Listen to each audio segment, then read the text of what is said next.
Welcome back everyone to another day in the life at art school. Today's actually going to be 2 days in the life because I didn't think I did enough in one day for that to be this week's video, so I've edited it to be 2 days. So let's just get stuck right into it because there's a lot to get through. But before we start painting, we actually are going to reorganize my whole studio because, like I talked about in last week's video, there was a lot of glare issues while I'm painting.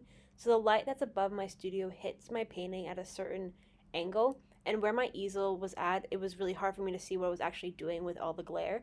So I've just put everything on another wall. I mean, you probably can't tell that there's much of a difference, but there's a difference for me painting at least. I did have my studio away from anybody who was walking, so now people can just like see what I'm doing automatically, and it's making a little bit nervous, but I just have to get used to that. But now let's head back to this painting, and we started this painting last week, so again, I'll link that video. I only used acrylic in that video, so it's looking...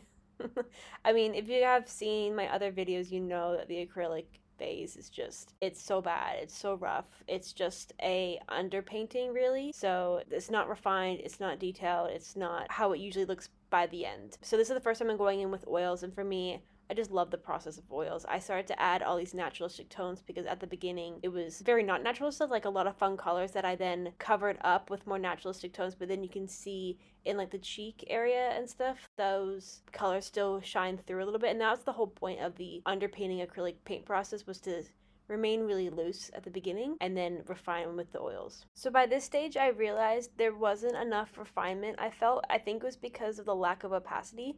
So I just went in with the background and just made that completely opaque and flat, and also starting to work on the dress portion because for me, I actually wanted this dress to be as realistic as I possibly can to contrast the looseness with the rest of the portrait. So I got as far as I possibly could with the dress. It definitely needs a second layer, but so far I'm really happy with it. I think that the refinement of this dress grounds the rest of the portrait. So I hung it up to dry, and like I said, the proportions are just, they're not good right now. So I ended up fixing them, and this is the final result of the adjusted proportions, but again, the colors are off, a lot of things are off, and I'll get back to it later. But this is where I got up to for this one, and I think I like it. I think as soon as I start to get the colors down and just refine it a bit more, I'll like it a lot more. But I also hung up this other painting that's from the same photo shoot, so I'll link the process on that one here. So now we're going to move over to this next painting that, again, we started last week. And again, I was just adjusting proportions, and this is really why I didn't post only one day of content for this week's video, because the whole day I just spent fixing proportions, and that's not really entertaining. So just like the last one, I'm going in with oil paint and just adding some more naturalistic colors, and again adjusting more proportions, adjusting,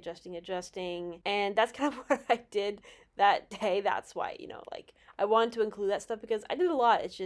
It's not great content. But we're back bright and early for another day, and we're going to be solely working just on this piece. And spoiler, we're going to only be working on this piece for a while just because it presented so many more challenges than I was actually expecting. And because it's a new day, it means a new palette. If my palette's not clean in the morning, I feel quite frazzled for the rest of the day and don't feel committed. So I used some of my old paint thinner that I had from yesterday and just smeared it all over the old paint and let that sit for a bit, and then I could easily swipe it off. And now I'm just mixing up some basic skin tones that I will use as sort of like a mother pile, and I will work off of that one pile and create slightly different colors for whatever section I need. This also just helps make sure that the colors that I'm mixing are as pure as possible. And like I said before, if I'm working off a dirty palette, the whole time I'm painting, I'm not fully confident that the colors that I'm using are as pigmented as they could be. I feel like I'm not doing it correctly the whole time. So I start off my day just making sure that I have as pure as pigments as possible.